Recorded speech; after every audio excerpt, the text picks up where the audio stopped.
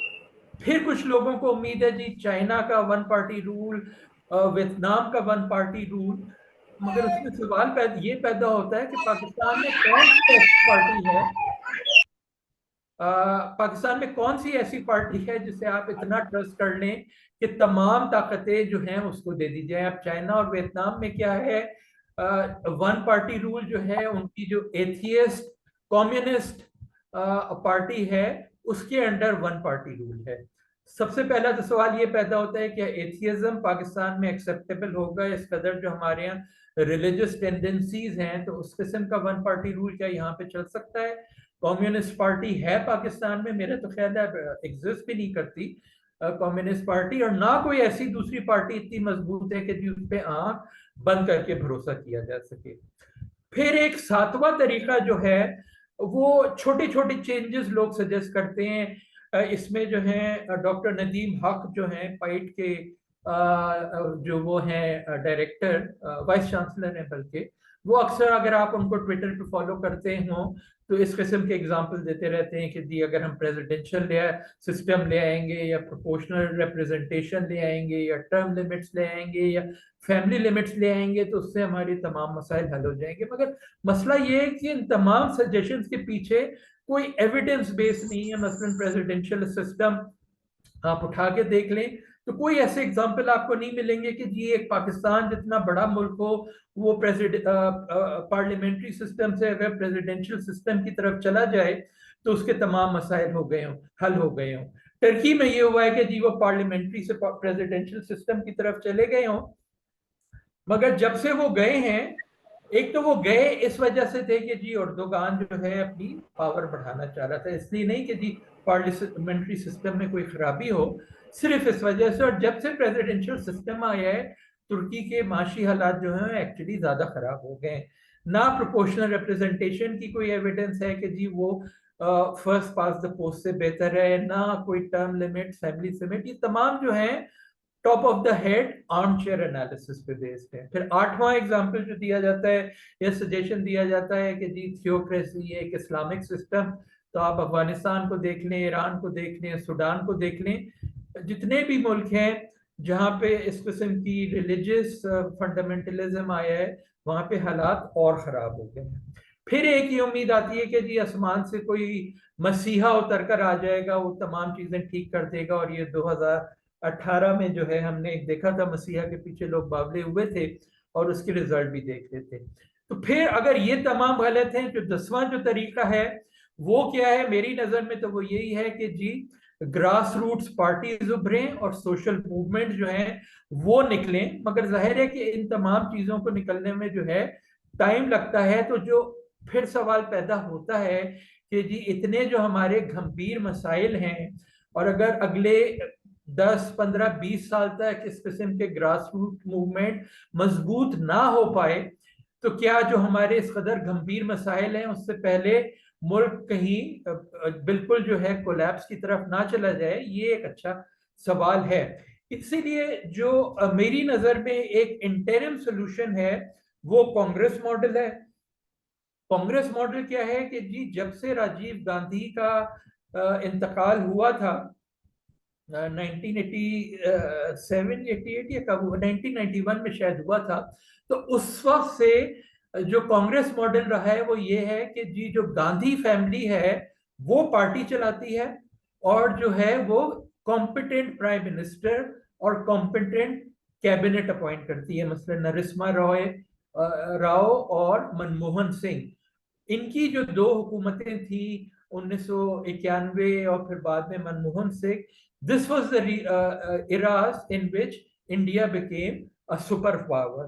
تو دو جو مجھے طریقے نظر آتے ہیں، ایک تو جی گراس روٹس موومنٹ ابھرے پاکستان میں، گراس روٹس پارٹیاں ابھریں، مگر چونکہ انہیں ٹائم لگے گا میچور ہونے میں، تو اس دورانیے میں جو سوسائٹی کو ہے وہ پریشر لگانا چاہیے کہ جو بھی پارٹیاں جیتیں، اور اگر فری انفیئر الیکشن ہوں گے تو انہی 3-4 پارٹیوں میں سے کوئی جیتے گا، چاہے وہ پی ٹی آئی ہو، چاہے وہ پی ایم ایل این ہو یا پی پی پی ہو. ہمیں یہ ان پہ پریشر ڈالنا چاہیے کہ بجائے اس کے کہ جی عمران خان یا زرداریز یا نواز جو شریف ہیں ان میں سے کوئی پرائم منسٹر بنے، وہ اپنی پارٹیاں چلائیں، اور کمپیٹنٹ جو لوگ ہیں ان کی رینکس میں ان میں سے کسی کو پرائم منسٹر بنائیں، اور ایک کیبنٹ جو ہے کمپیٹنٹ لوگوں کی بنائیں، تاکہ there is a blend of popular political representation as well as competence. کیونکہ اب پاکستان کے حالات اتنے خراب ہو گئے ہیں کہ اگر بزنس ایز یوزول چلتا رہا، میری نظر میں جو حکومت آئے گی نا 2024 کے جو الیکشن ہوں گے، وہ میک اور بریک رجیم ہوگی. اس نے اگر ریفارمز نہیں شروع کی تو دس میں بھی Pakistan's last chance of 3 to 4 years window before اس کے کہ جی میجر اکنامک پولیٹیکل اور سیکیورٹی ایشوز جو ہیں وہ پاکستان کو اوور ویلم کر لیں.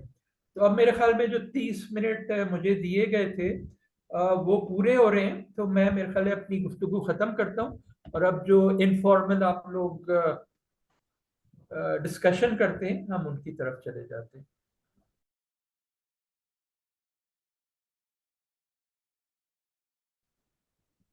ڈاکٹر صاحب بہت شکریہ آپ کا، بڑا بڑا ویل اسٹرکچرڈ آپ کا انالیسس تھا.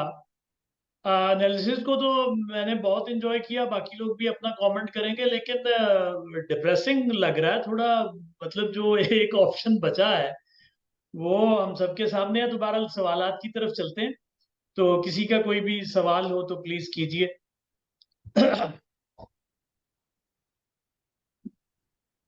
جی جی شمائل، جی شمائلہ، اور پھر جی سر، میرا سوال آپ سے یہ ہے کہ آپ نے کہا کہ جو ہمارے 25 سال آپ نے ڈیوائیڈ کیا ہے نا 3 ادوار میں 25 سال کے، اور وہ 25 سال پہلے سے زیادہ خراب اور بدتر رہے ہیں، تو اگلے 25 سال اس سے بھی آپ نے کہا کہ وہ بدتر ہی ہوں گے جو کرنٹ سچویشن ہے اس کے مطابق. میں آپ سے یہ پوچھنا چاہتی ہوں کہ آپ اس کو ایک جملے میں اگر اس کو پروئیں تو آپ کیسے، کس کو اس کے ذمہ دار آپ کس کو سمجھتے ہیں؟ کون اس کا ذمہ دار ہے؟ کون اس کی رسپانسبلٹی لے گا؟ ہم مطلب اس میں پھر ہمیں کیا سوچنا چاہیے، ہمیں کیا کرنا چاہیے؟ یعنی ذمہ داری تو میں اسی کو کہوں گا جو روٹ پرابلمس تھی نا، وہ 4 تھیں جو پری نیٹل میں نے کہیں کہ lack of historical statehood, natural nationhood, پھر ایلیٹ ڈریون فریڈم موومنٹ. مگر وہ تو ایک ہسٹوریکل فیکٹرز تھے نا، ان کا فائدہ جو ہے اگر پوسٹ فریڈم کا ہم کہیں تو جو میں کہوں گا وہ یہ ہے کہ جی آرمی رول. یہ 4 جو پری نیٹل فیکٹرز تھے اس کی وجہ سے ہماری پولیٹیکل فاؤنڈیشنز بہت ویک تھیں، جس کی وجہ سے جو ہے ڈیموکریسی جو ہے اس کو اسٹیبلش کرنے، یعنی جو چیلنج تھا پاکستان کا 1947 میں، ایک تو آپ کو اسٹیٹ کریٹ کرنی تھی، آپ کو نیشن کریٹ کرنی تھی، آپ کو اپنی پالیٹی کریٹ کرنی تھی، اور آپ کو اپنی اکانومی کریٹ کرنی تھی. اتنے بڑے 4 چیلنجز جو ہیں اگر میں دیکھوں دنیا میں جو 200 ممالک ہیں تو شاید مشکل سے 2 یا 3 ہی ایسے ہوں جن کو چاروں کی چاروں چیزیں جو ہے ایٹ انڈیپینڈنس کریٹ کرنی تھی. اور پھر 5ویں پرابلم یہ کہ یہ تمام انہیں ایک ایلیٹ گورننس سٹرکچر کے تھرو کرنی تھی. تو یہ مسئلہ تھا 47 میں، اور اس کا جو بھرپور فائدہ اٹھایا، جو سب سے پاورفل ایلیٹ فیکشن تھا وہ آرمی تھی، اس نے فائدہ اٹھایا. اور بس تو یعنی روٹ کاز ایک تو یہ ہے کہ جی جو ہسٹوریکل تھے ان کا تو آپ کچھ نہیں کر سکتے، مگر اس کے بعد جو 47 کے بعد سے جس کے بارے میں آپ کچھ کر سکتے ہیں وہ یہ ہے کہ جی کنٹینیوس آرمی انٹرفیئرنس. جو میں نے کہا کہ جی 15 الیکشنز آف ریفرینڈم ہوئے، ان میں سے 13 جو ہے وہ آرمی نے ریگ کی ہیں. تو اگر سب سے پہلے آپ اگر کچھ چیز کہیں گے نا تو وہ یہ end to the army interference in politics اور سویلین سپریمیسی. اس کے علاوہ جو ایک چیز میں کہوں گا نا، جو اتنے سارے ہیں social problems, elite problems, economic problems, ان تمام کی اگر آپ روٹ کاز دیکھیں نا، وہ ہماری انڈیا سے دشمنی ہے.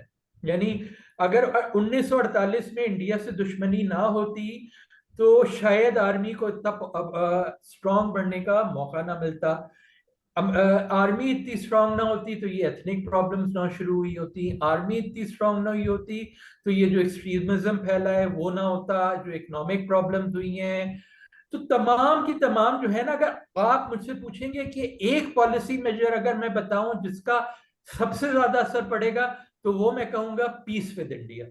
اگر انڈیا سے ہمارا پیس ہو جاتا ہے نا، تو ایک تو آرمی کا رول کم ہو جائے گا پاکستان میں، جو ایک ایکسٹرنل ایکسکلوژن ہمارا ہو رہا ہے وہ کم ہو جائے گا. اب آپ یہ حال دیکھیں کہ G20 کی جو ابھی کانفرنس ہوئی ہے، اس میں انہوں نے ایک یہ نیا کوریڈور بتایا ہے انڈیا ٹو یورپ.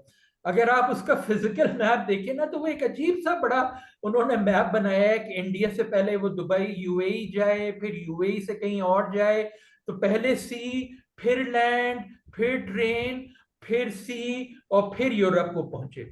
اس کے بجائے ایک بڑا سمپل اگر آپ میپ اٹھا کر دیکھیں، انڈیا سے پاکستان، پاکستان سے ایران، ایران سے ٹرکی، اور ٹرکی سے سیدھا یورپ، سیدھا راستہ ریل روڈ کا.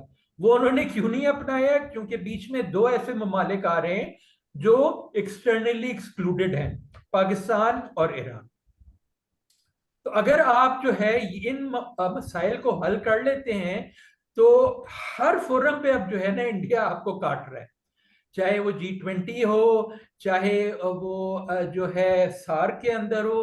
سارک میں انہوں نے اپنا ایک وہ فورم بنا لیا ہے، وہ تھائی لینڈ اور میانمار، اس کا پتہ نہیں کیا نام ہے. تو ہر طریقے سے، تو اگر انڈیا سے ہمارا پیس ہو جاتا ہے نا، تو جو بے تحاشا ہماری پرابلمز ہیں نا، ان کو بہت آسانی طریقے سے آپ پھر حل کر سکتے ہیں. جی نیکسٹ. ٹھیک سر، بہت شکریہ جی. رانا اعجاز صاحب آپ کیجیے. اعجاز صاحب آپ میوٹ کریں. ہاں جی جی جی جی. جی ڈاکٹر صاحب، جہاں تک مجھے آواز کلیئر آ رہی تھی؟ جی آ رہی ہے. جہاں تک مجھے یہ بات سمجھ آئی ہے کہ جو سولوشن کی بات جو زیادہ اہم ہے، باقی جو سینیریو ظاہر ہے جو گزر گیا ہے وہ اس کو تو آگے پیچھے کرنا پاسبل نہیں ہے. تو سولوشن کی جب آپ نے بات کی تو دو طرح کے میئرز، ایک تو انٹرم ہے یا ٹرانزٹری ہیں، اور دوسرے پرماننٹ. اب اس میں دو طرح کے کوشچن ہیں جو انٹرلنک بھی ہیں. پہلی بات کہ انٹرم بھی کون کرے گا؟ اگر ہم پرانے دیکھیں تو آپ نے جو 10 مختلف اسپیکٹ بتائے ہیں کہ ریولیوشن ہے، اسٹریٹ پروٹیکشن پروٹیسٹ ہیں، پھر آرمی رول ہے، پھر ٹیکنوکریٹس ہیں، اس کے لیے کون سا گروپ یا کون سا جو آگے آئے گا اور اس انٹرم کو کمپلیٹ کرے گا؟ دوسری بات کہ یہ انٹرم کتنے عرصے پر محیط ہوگا؟ کیا یہ 2 سال ہے یا 10 سال ہے یا اس سے بھی لمبا ہو سکتا ہے؟ تیسری بات اس سے انٹرلنک یہ ہے کہ ہمارا جو اس وقت سیٹ اپ ہے اس میں جب ہم ٹرانسفارم کریں گے انٹرم سے پرماننٹ کے اوپر، لٹریسی ریٹ بہت کم ہے، فیوڈلزم موجود ہے، اکنامک ڈسپیرٹی ہے، سوشل ڈسپیرٹی ہے، ریلیجن کو ہم ہر معاملے میں جہاں دل چاہتا ہے، جہاں کچھ مفاد نظر آتا ہے، وہاں پہ ہم ریلیجن کو بھی انوالو کر لیتے ہیں. تو ان حالات میں کیا لانگ رن کی جب ٹرانزیشن آئے گی انٹرم سے دوسری طرف کے لیے، تو پھر ان معاملات کو کیسے آپ دیکھیں کہ ان کی موجودگی میں کیا انٹرم سے پرماننٹ کی طرف جایا جا سکتا ہے؟